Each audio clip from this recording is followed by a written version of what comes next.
감사합니다. 우리 큰 소리로 인사하겠습니다. 반갑습니다. 반갑습니다. 반갑습니다. 한 번 더 인사하겠습니다. 사랑합니다. 축복합니다. 사랑합니다. 축복합니다. 예. 오늘은 다섯 제사의 의미와 기능, 레위기 말씀 같이 계속 나누도록 하겠습니다. 우리는 모든 것을 이분법적인 생각을 갖지만 이 레위기에서 말하는 우리의 현상은 이 삼분법이라고 그랬죠. 하나님께 창조하신 상태는 정결, 클린, 깨끗한 상태였지만 그것은 가변적이다. 쉽게 죄로 인하여서 또 무의식적으로 우리의 그런 잘못된 것, 부정한 것과 접촉으로 인해서 그것은 부정으로 가게 되는 것이죠. 그래서 이 정결하지 못한 우리가 하나님께 나가기 위해서는 거룩해야 되는데, 정결할 때는 하나님이 임재할 수 있어요. 만나도 괜찮아요. 그렇지만 부정한 상태에서는 거룩하신 완전한 의신 하나님을 만날 수가 없습니다. 그래서 하나님께 나가기 위해서 우리가 정결 예식이 필요하고, 그 정결한 모습으로 가는 것이 제사였고, 제사는 목적이 거룩이 아닙니다. 정결까지고, 우리의 궁극적인 목적은 거룩하여서 우리 하나님께 나아가는, 거룩하신 하나님과 만나서 우리 거룩하여지는 그 임재 가운데 있는 것, 그게 온전한 거룩입니다. 하나님은 출애굽을 시키고 저들을 구원하시고 그들을 인도하시는 이유가 같이 있기 싶어서, 함께 거하고 싶어서 인도하셨죠. 구원하셨죠. 근데 출애굽기 19장에 이제 시내산에서 언약을 맺습니다.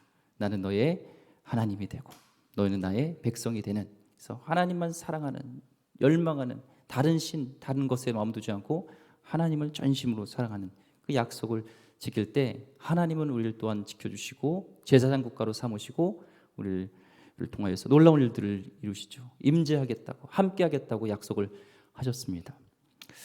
이 출애굽기 19장은 결혼식이랑 마찬가지예요. 계속 예언자를 통해서, 선지자를 통해서, 17명의 선지자를 통해서 말라기까지 계약 맺은 사건을 너와 나는 결혼한 사이다 계속 얘기합니다. 결혼에 대해서. 그래서 출애굽기 19장 전에는 죄를 언급할 때 우상 숭배라지 이런 것들을 지적할 수 없어요. 지적할 만한 법적인 근거가 없습니다. 그러니까 아직 결혼 상태가 아니니까요. 하지만 이제 19장 이후는 결혼한 상태이기 때문에 계속 권리를 얘기하는 거예요. 제 예를 들었었잖아요. 제 아내랑 결혼해서 살면서 아내에게 나만 바라봐, 나만 사랑해 라는 것은 너무나 제가 꼰대죠. 그게 아니라고 그랬잖아요. 결혼 관계이기 때문에 결혼하는 것은 사랑이 중요하지만 또 의무와 권리가 있습니다. 하나님이 우리를 보호해 주시고 그 하나님의 약속과 신실하게 하나님만 섬기고 하나님께 나갈 때, 하나님 전심으로 사랑할 때 헛된 우상을 버리고 하나님 우리와 임재하시고 함께 하시고 우리가 동행하면서 그 거룩이 우리 가운데 넘쳐나게 되어 있습니다. 하지만 우리가 그 약속을 어기고 하나님을 사랑하지 않고 내 안에 우상을 숭배하며 다른 것들을 사랑할 때 하나님이 거할 수 없고 결국에는 하나님이 우리를 보호할 수 없는 그런 상황 가운데 있다고 얘기를 했죠. 자, 언약은 이 결혼과 같습니다. 주님은 우리가 결혼하고 싶어서, 함께하고 싶어서 언약을 맺습니다. 그리고 함께 머물 수 있는 방을 만들게 하죠. 그게 성막입니다. 출애굽기 25장부터 31장까지 성막에 대한 설계도, 청사전을 주시고 또한 그 성막 그대로 모세를 통하여서 성막을 완성하고, 이 40장에 보면은 그 완성한 그 성막에 하나님의 영광, 하나님의 임재, 하나님의 영광이 충만하여서 구름이 덮었다는 것은 하나님의 영광이, 임재가 있고 하나님이 즐거워하고 기뻐하며 함께 있길 원하십니다. 이 성막에서 일할 수 있는 이 제사장들이 필요했고 그들이 어떻게 있고 어떻게 제사를 드리고 하나님께 나아가는지, 그 성막에서 이루어질 일들을 이제는 레위기에서 말씀을 나누고 있습니다. 그래서 레위기 1장부터 다 읽지는 못했지만 7장까지가 이제 제사에 대한 청사진이 나옵니다. 두 번이 나와요. 나중에 또 살펴보겠지만 두 번 똑같이 번제, 소제, 화목제, 속제제, 속건제를 두 번 드려요. 한 번은 이스라엘 백성이 하나님께 나아가는 제사고, 하나는 제사장은 대제사장은 이 대표입니다. 국민 대표. 제사장도 죄를 질 수가 있어요. 그는 어떻게 또 하나님께 나아가는지 똑같은 제사를 두 번 반복해서 설명하는 것이, 청사진이 제사를 이렇게 드려라는 것이 레위기 1장부터 7장까지입니다. 그리고 레위기 8장은 말씀드렸듯이 제사장의 위임식, 제사장으로 기름 부어서 최초로 제사장을 임명하는 것, 아론과 그의 아들들이 제사장으로 이제 임명이 되죠. 위임식을 하고 나서 그 제사장을 통하여서 아들과 아론과 제사장을 통하여서 이제 레위기 1장부터 7장까지 말씀드렸던 그 제사를 직접 드립니다. 그게 이제 9장에 나오고 그 후에 그 제사를 드렸을 때 하나님이 기뻐하시며 하나님의 영광이 충만하여서 하나님이 임재하는 영광을 맺게 되는 것이 9장까지 내용이죠. 패턴이 똑같아요. 하나님 언약을 맺고 우리에게 청사진과 설계도를 주시고 그것이 완성되어지면 그것에 하나님의 영광이 임하는 이 패턴이 있습니다. 근데 하나님의 영광이 임하고 하나님이 기뻐하셨던 것을 보면 이유가 있어요. 출애굽기 40장 16절에 보면요, 모세가 그같이 행하되 곧 여호와께서 자기 명령하신 대로 다 행하였더라. 명령하신 대로 다 행하였더라. 40장 19절에도 출애굽기 뒤에 보면은 모세에게 명령하신 대로 되니라.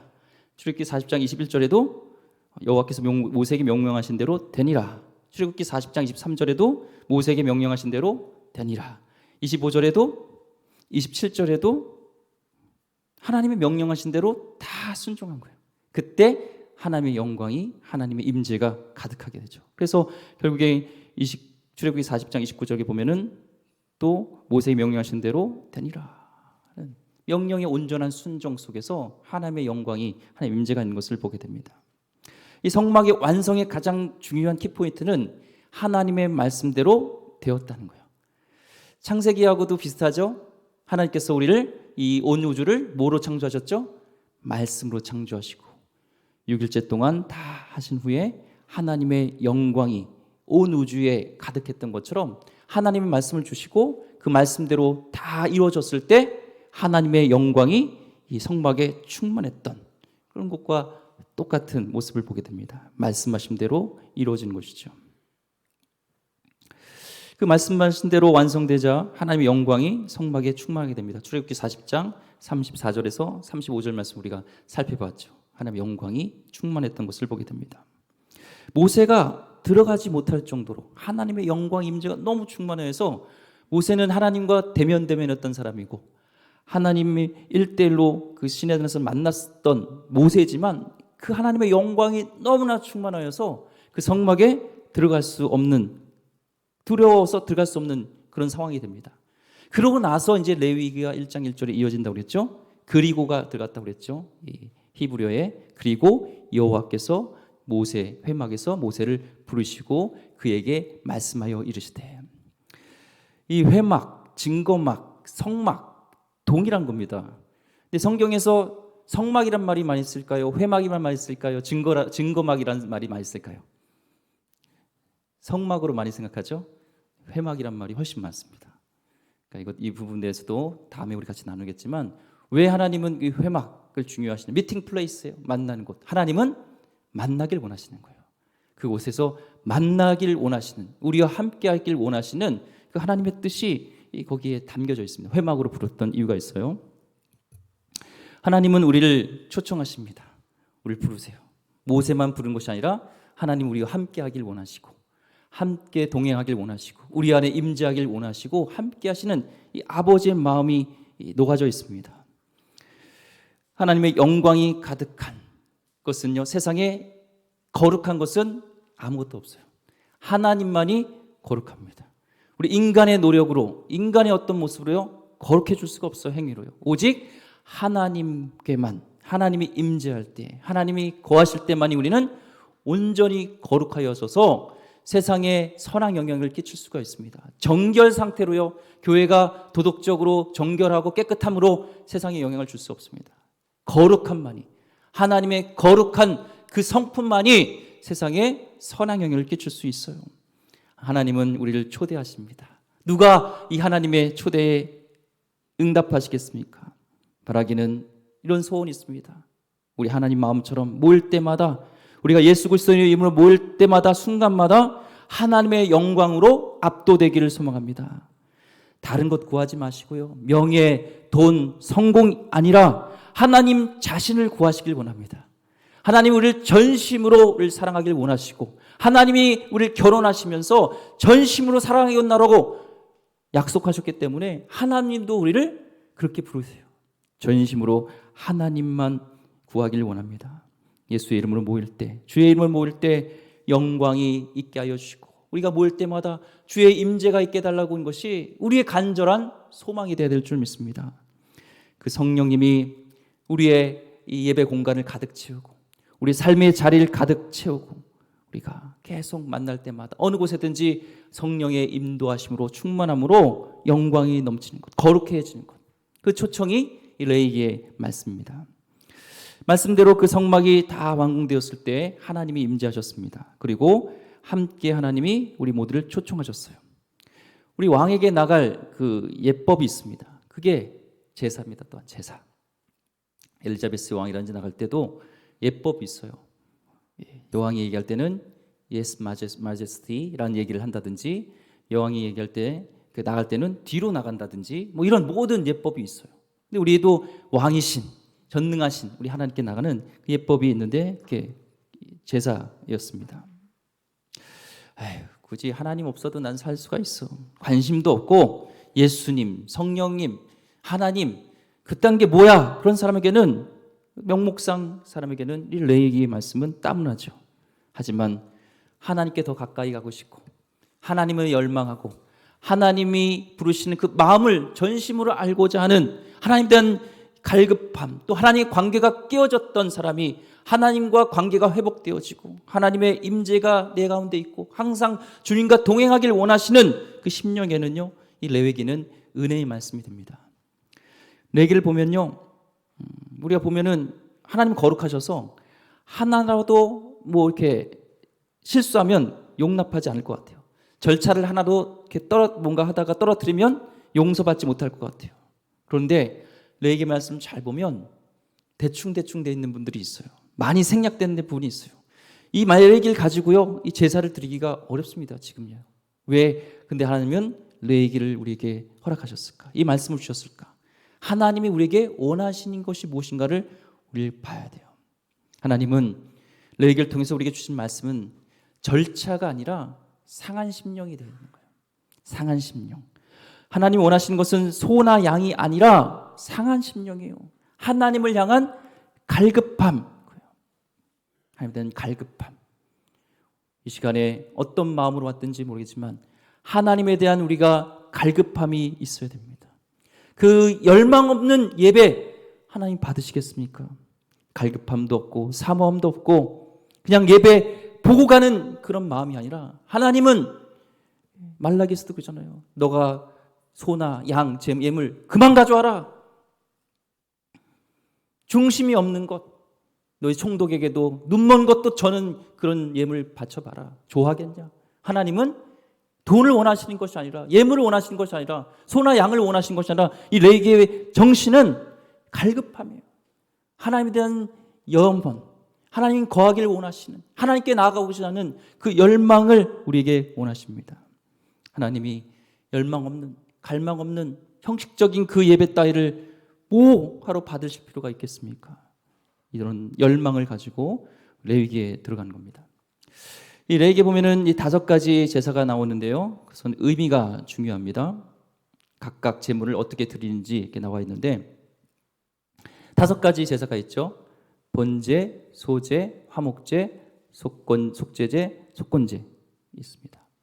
근데 히브리어로 이 제사를 알면 사실 한국말보다도 더 이해가 빨라요. 첫 번째 속죄제입니다. 속죄제. 속죄제는 히브리어로 하타트예요. 하타트. 하타트라는 것은 뜻이 영어로 sin입니다. sin, S-I-N, sin, 죄예요, 죄. 그러니까 이 죄와 연관이 있다는 것을 알 수 있겠죠. 속죄라는 것은. 그래서 넓게 보면 내가 죄를 범했을 때 드리는 제사가 속죄제입니다.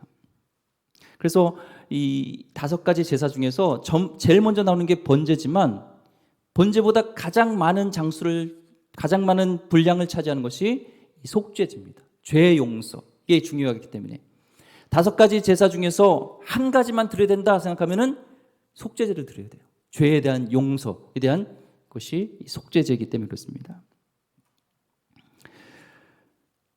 죄 자체를 해결하는 거기 때문에, 속죄제는 죄 자체를 해결하는 거기 때문에 이 속죄제는 중요합니다. 그 다음에 처음에 나오는 제사는 이 번제죠. 번제는 히브리어로 올라입니다. 올라. 목적이 있어요. 레위기 1장 4절 말씀에 보면요. 그는 번제물의 머리에 안수할지니 그를 위하여 기쁘게 받으심이 되어 그를 위하여 속죄가 될 것이라. 여기서 속죄가 나오는데 아까 속죄제라는 그 단어에서 히브리어는 하타트, 죄라고 했지만 여기서 속죄가 될 것이다 라는 히브리어 단어는 카파르입니다. 그래서 레위기가 좀 어려워요. 똑같은 한국말로는 속죄라는 단어지만 히브리어는 달라요. 근데 여기서 속죄, 그는 번제의 머리에 안수할지니 그를 위하여 기쁘게 받으시면 돼요. 그를 위하여 속죄가 될 것이다. 이 속죄의 하타트란 뜻은 덮다란 뜻이에요. 덮다. 그러니까 이 번제의 의미가 정확하게 나오죠. 번제의 목적은 달래는 겁니다. 덮는 거예요. 하나님과 우리의 그런 죄로 인하여서 이제 하나님의 진노가 발생합니다. 그 진노를 덮게 하는 것, 그 진노를 달래는 것, 그것이 바로 번제이죠. 죄로 인하여서 죄 자체가 생기고 또 하나님의 진노가 발생하는데 죄 자체를 해결하기 위해서는 속죄제를 드려야 되고 하나님의 진노를 덮기 위해서는 번제를 드리는 겁니다. 이렇게 관련이 있습니다. 또한 이 번제는요, 죄와 관련해서 드릴 때는 우리의 죄를 덮어주십시오. 이런 의미가 있지만 죄와 관련되지 않았을 때 드리는 이 번제는 어떤 뜻이냐면은 전적인 헌신이에요. 전적인 헌신. 그래서 예를 들면 아브라함이 이 아들 이삭을 무엇으로 드리냐면은 창세기 22장 2절 말씀에 보면은 여호와께서 이르시되 내 아들 내 사랑하는 독자 이삭을 데리고 모리아 땅으로 가서 내가 내게 일러준 한 산 거기서 그를 번제로 드리라. 근데 번제 여기서는 죄를 졌기 때문에 드리라는 게 아니에요. 전적인 헌신을 얘기합니다.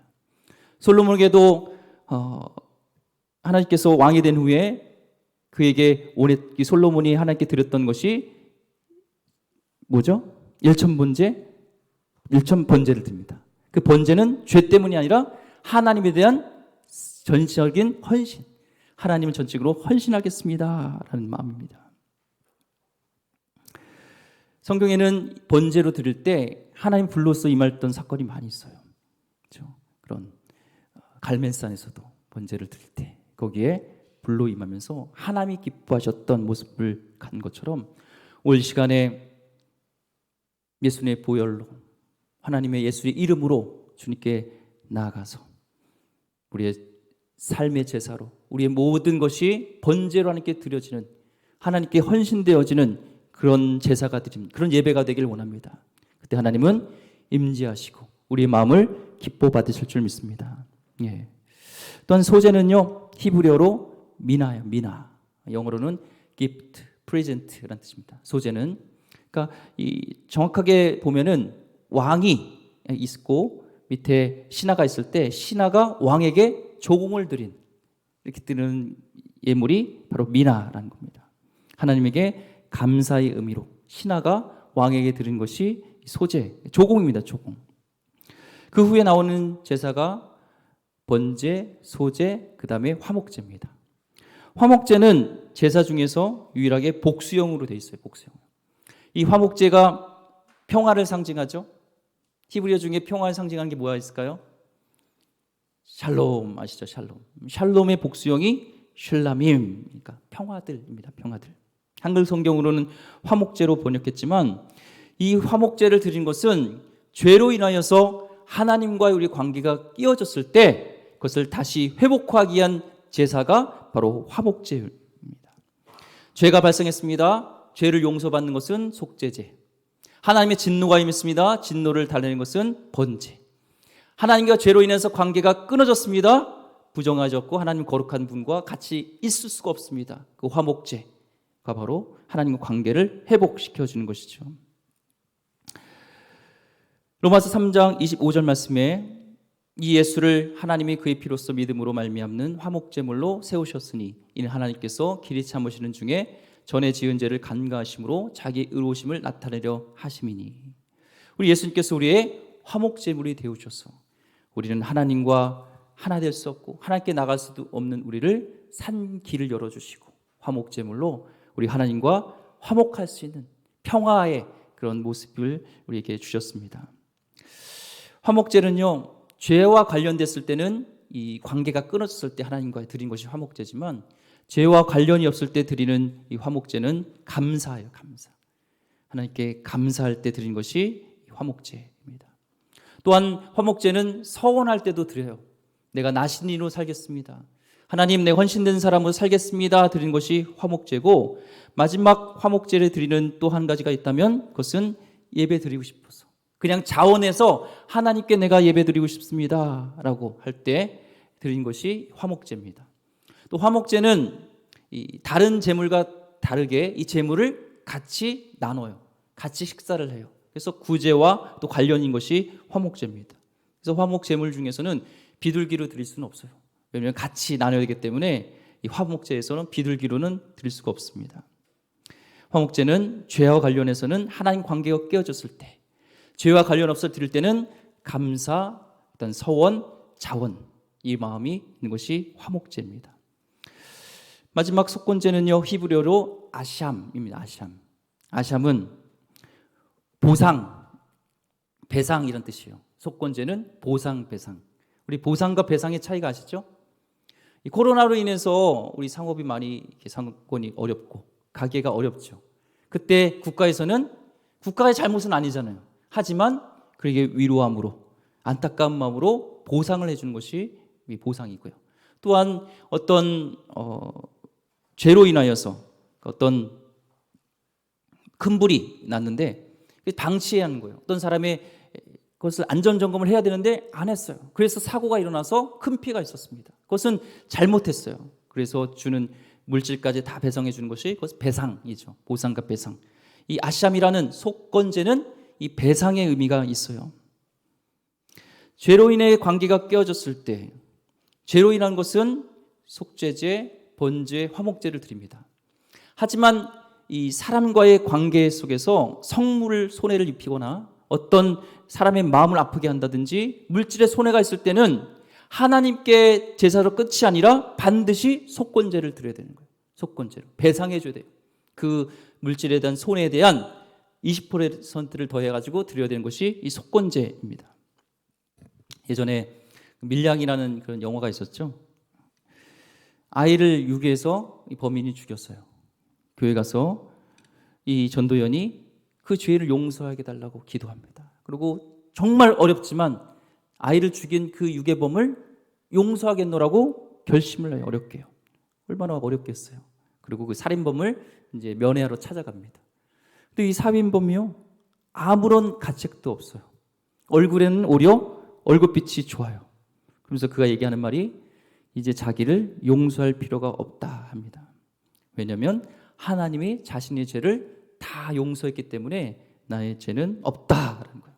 그때부터 이 전도연이요, 내가 용서하지 않는데 이 세상에 내 아이를 죽인 범죄자를 용서할 수 있는 사람은 난데, 내가 용서하지 않는데 하나님이란 분이 누군데 감히 용서를 해야 하면서 막 반항하잖아요. 마치 그 영화가 기독교의 용서를 얘기하는 것처럼 이렇게 비춰졌습니다. 성경에서는요, 절대로 그것이 기독교적인 용서라고 얘기하지 않습니다. 기독교의 용서는 속건제까지 말하고 있어요. 속죄제, 화목제, 어떤 번제. 우리에게 또한 해야 될 것은, 죄의 용서는 하나님이 하는 것이지만 피 흘림을 통해서 예수 그리스도의 보혈의 공로로 우리가 용서를 받지만, 사람과의 관계 속에서 그의 마음을 상하게 하거나 물질적인 손해가 갔던 것은 반드시 속건제까지 성경에서는 말씀하고 있습니다. 예를 들면요, 내가 속마음으로 누구를 미워하고 속마음으로 음란한 죄를 졌어요. 그건 사람에게 피해가진 않아요. 그거는 하나님에 대한 죄를 진 거기 때문에 하나님 때만 죄를 용서하면 됩니다. 용서함 받으면 됩니다. 사람에게 피해를 입지 않았어요. 그러나 나의 행동과 나의 말로 인해서 사람에게 손해 끼쳤다면 반드시 성경에서는 속건제까지 이것을 말씀하고 있습니다. 그래야 제사가, 완전한 용서가 이루어져요. 하나님의 용서를 받았다고 이제는 11조 드렸고 예배 빠지지 않았고 기도생활 열심히 했기 때문에 나의 죄를 용서받았습니다. 끝입니다. 절대 그렇지 않습니다. 마태복음 5장 23절에 24절 말씀에, 그러므로 예물을 제단에 드리려다가 거기서 내 형제에게 원망들을 말한 일이 것이 생각나거든 예물을 제단 앞에 두고 먼저 가서 형제와 화목하고 그 후에 와서 예물을 드리라. 사람에게 물질이든 정신적이든 육체적이든 손해를 입혔을 때는요, 하나님께 회개하고 용서함을 반드시 받아야 됩니다. 그 후에 또한 우리 할 것은 물질로 마음의 보상과 배상을 반드시 해줘야 된다는 거예요. 그것이 완전한 죄 용서받는 것을 얘기합니다. 시간이 지났는데요, 목사님, 시간이 지나도요 반드시 갚아야 되는 겁니다. 실제로요 있었던 일입니다. 신문 기사에 있었던 것인데, 한 그리스도인이 오래전에, 예전에 지금은 뭐 카드로 다 찍지만 버스에 옛날 회수권이라고 이렇게 있었습니다. 혹시 아세요? 회수권. 회수권을 10장으로 이렇게 단위로 이렇게 팔아서 이제 쓰잖아요. 근데 그거를 이렇게 줄대로 찢지 않고 좀 약간 이렇게 하면은 12장, 12장씩 나온대요. 11장, 12장. 또 그것을 1장, 12장 만들고 또 그걸 반을 또 찢어서 접으면 이게 한 장처럼 보이는 거죠. 그때 부모님, 아버지도 없고 너무나 경제적으로 어려워서 그런 일을 했다는 거예요. 근데 예수를 믿고 말씀을 묵상하면서 이게 죄라는 것을 깨닫고, 하나님께서 원하시는 것은 하나님과 관계 회복도 중요하지만 속건제라는 인간과의 관계 속에서도 분명한 용서함 받기를 원하는 것을 원하시고, 이분이 그 버스 회사, 자기가 회수권 이렇게 가짜로 이렇게 반씩 쪼개냈고 했던 그 버스 회사를 수소문 끝에 찾아갔는데 여전히 시간이 오래 지났는데도 버스 회사가 존재하는 거예요. 찾아갔습니다. 그 대표 이 CEO 사장을 만나서 얘기를 하는 겁니다. 제가 너무 창피합니다. 용서해 주시기 바랍니다. 근데 그 사장이 깜짝 놀라는 거예요. 아유, 어르신 괜찮습니다. 옛날에 뭐 다 그렇게 살았죠. 어려운 시절이니까. 아닙니다. 꼭 받아주셔야 됩니다. 하고 이 사장에게 그걸 줬는데, 왕복 자기가 하루 했던 그 비용에 40배를 해서 물어줬다는 거예요. 신문에 났던 겁니다. 기독교는 이게 멋있는 거 아니겠습니까? 묻고 가지 마시기 바랍니다. 합당한 삶이 아닙니다. 나로 하여금 누군가 상처받았다면 반드시 용서를 구하시기 바랍니다. 아유, 하나님께 기도했는데 뭐 11조 드렸는데 예배 드렸는데, 아닙니다. 하나님은 속건제까지 드리길 원합니다. 아이들에게도요, 자녀에게 상처를 준 거 있으면 그냥 넘어가지 마시기 바랍니다. 고기 반찬 해주고 용돈 줬다고 끝나지 마시기 바랍니다. 내가 너를 이렇게 해서, 이렇게 대우해서 미안해. 너 같은 건 없어져야 된다고 말해서 정말 미안해. 정확하게 용서를 구해야 됩니다. 전에 선교사 이제 훈련을 받을 때요, 선교사 나가기 전에 내적 치유하는 그런 시간들이 있습니다. 선교지 나가서 굉장히 중요하니까요. 상처가 있는 사람이 또 누군가를 케어하면 또 상처를 주잖아요. 근데 참 신기한 게요, 그 내적 치유를 받는 과정 가운데요, 한 선교사님이 상처가 있는 거예요. 나중에 이제 알고 보니까 무의식 쪽에서도 상처가 있어요. 뱃속에 있었을 때, 태속에 있을 때 아버지가 쟤 떼버려, 그 얘기를 한 거예요. 떼버리라는. 그게 이게 마음속에 그 상처로 남아있는 것을 그걸 보게 됩니다. 여러분, 아들이 못 들을 것 같다고, 아이들이 이해하지 못할 것 같다고 함부로 자녀에게 말한 것 있으면 용서해야 됩니다. 용서를 구해야 됩니다. 자녀가 용서하지 않는다면 무릎이라도 꿇어서 그가 용서할 때까지 해야 됩니다. 아유, 목사님 자녀 앞인데 그게 가능해요? 그래서 한 영혼을 살릴 수 있다면 그게 100번 낫습니다. 상대방이요, 거절할 수 있어요. 성경에서는요, 화해를 말하는 게 아니라 용서를 얘기합니다. 용서, 화해는 다릅니다. 용서는 나 혼자 할 수 있습니다. 화해는 나와 상대방이 모두 준비가 됐을 때 가능한 것이 화해지만, 하나님이 원하시는 것은 용서를 원하세요. 용서해주고 용서받기를 원하십니다. 평생 동안 용서하고 용서해도 화해가 닿지 않을 수도 있어요. 그러나 용서는 해야 합니다. 누군가 여러분 또한 용기 내서 찾아올 때 정말 진심으로 또한 용서해 주길 바랍니다. 용서를 안 해주면요, 저 사람 힘들어하겠지? 아니요, 같이 묶여 있는 거예요. 죄로 묶여 있는 겁니다. 용서해 주고 용서받길 원합니다.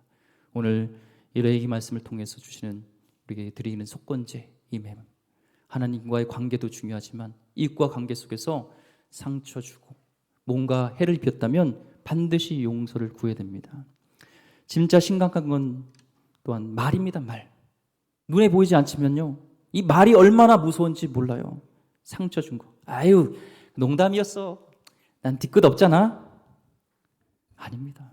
말로 준 것도 반드시 속건제물로 그거에 대한 원금의 20%를 다 갚아줘야 돼요.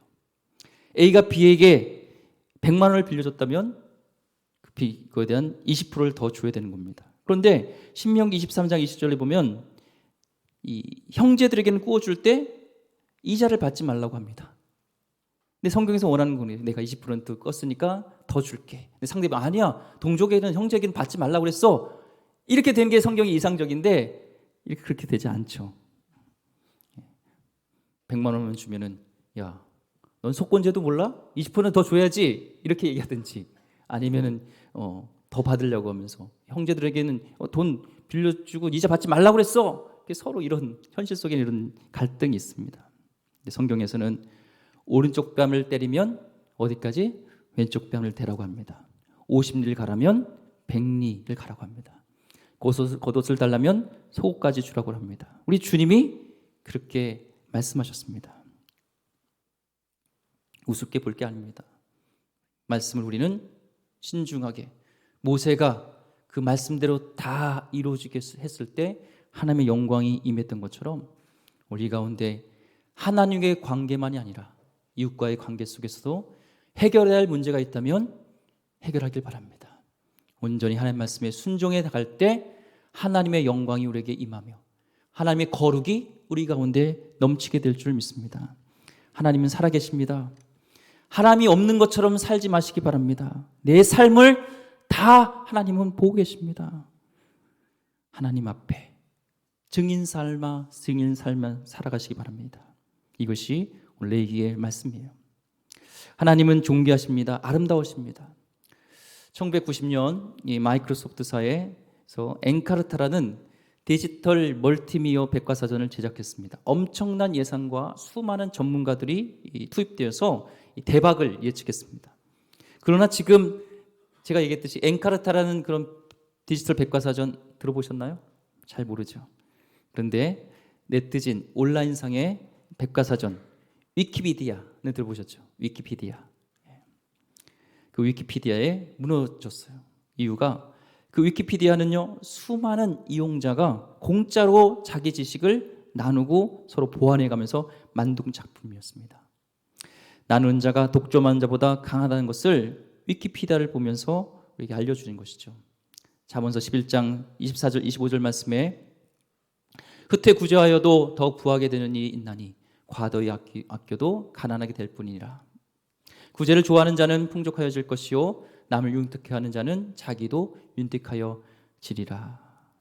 하나님은 살아계십니다. 우리가 번제, 화목제, 어떤 속죄제는 오직 예수님의 보혈로, 예수님의 거룩한 이름으로 우리는 주님이 용서해 줘야 돼요. 하지만 화목제로서 형제 자매들 위해 구제 문제, 같이 떡을 나누는 것, 음식을 나누는 것과 또한 속건제, 우리가 이웃에게 상처를 주고 그에게 어떤 피해를 줬다면 우리 분명히 그것을 해결해야 되고, 더 나아가서는 우리 적극적으로 오리를 가라면 심리를 가지고 너그러운 넉넉한 그리스도의 사람으로 우리는 살아가야 될 책임이 우리 가운데 있습니다. 하나님이 주시는 놀라운 은혜가 성도인 삶 가운데 말씀대로 순종하는 그 삶 가운데 이어지길 주의 이름으로 축원드립니다.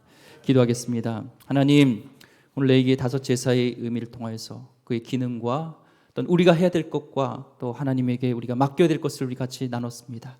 하나님, 말씀에 대해서 우리가 순종하게 하여 주시고, 하나님 그냥 허틀게 생각하지 말게 하여 주시고, 오늘 우리에게 주신 말씀으로 우리가 믿고 순종해 가는 하나님의 귀한 백성 되게 하여 주시옵소서. 하나님과 동행하게 하여 주시고, 주님 비고 빈 우리 마음 가운데 성령님 자정하여 주시고, 주님의 거룩이 우리 삶 가운데 넘치게 하여 주시사 세상에 영향력 끼치는 하나님 귀한 백성들을 다 되게 하여 주옵소서. 귀하신 예수 그리스도 이름으로 기도드립니다.